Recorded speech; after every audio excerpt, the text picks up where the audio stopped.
Yeah, it was good to get a preseason game underway last week to evaluate these guys in game-like conditions. I think the competition's been great so far at camp. It's a credit to our entire personnel department for the work that they've done to kind of bring in this talent and competition here to camp. As the roster sits right now, we have 37 new players on the roster that weren't with us either on the active practice squad or reserve last year. So with that, that's new competition at position groups. It's new relationships and trust that need to be developed. That's why I think being up here at training camp is so important. Coach always talks about laying that foundation, and it's important for these new guys here, free agents that we brought in, just to get acclimated to our culture, the way we practice, pick up on our system. And now that these preseason games have kind of ramped up here, our pro department is going to be working hard here to evaluate these other 31 teams and assess their team needs, surplus at certain positions.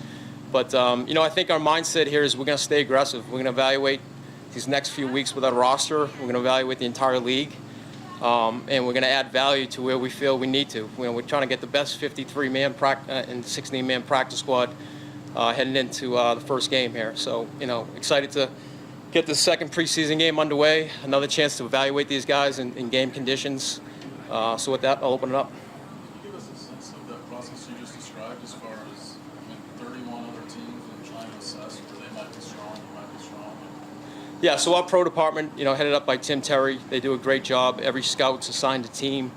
And we kind of evaluate our roster and seeing where we might need upgrade on the 53 or practice squad. So these guys will go through a process of identifying those players and then bringing them to Veach, myself, Mike Bradway.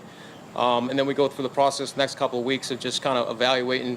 It's almost like a draft board. These guys get spit out onto an electronic board, and it's a ranking, and we start to rank them, guys that we might want to claim, trade for, practice squad transactions heading into the season. So, we've kind of had this formula here for the last 10 years, and it's worked out.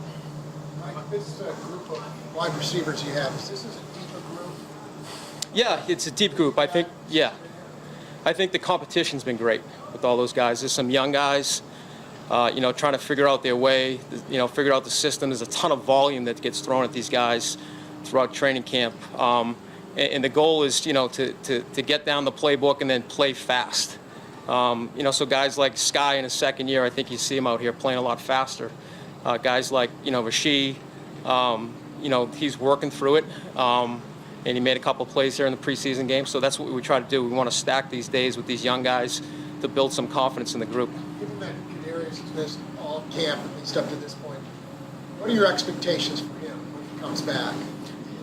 We'll just see how he is health-wise. I mean, Rick will get with him and coach and kind of see where he is health-wise. We want to make sure he's 100%. We want to make sure he's there for the games. And, we know what he brings to the table. It's his playmaking ability. So, we're not going to rush it. I don't think we have any expectations right now. We're just going to, take it day by day and see how he is.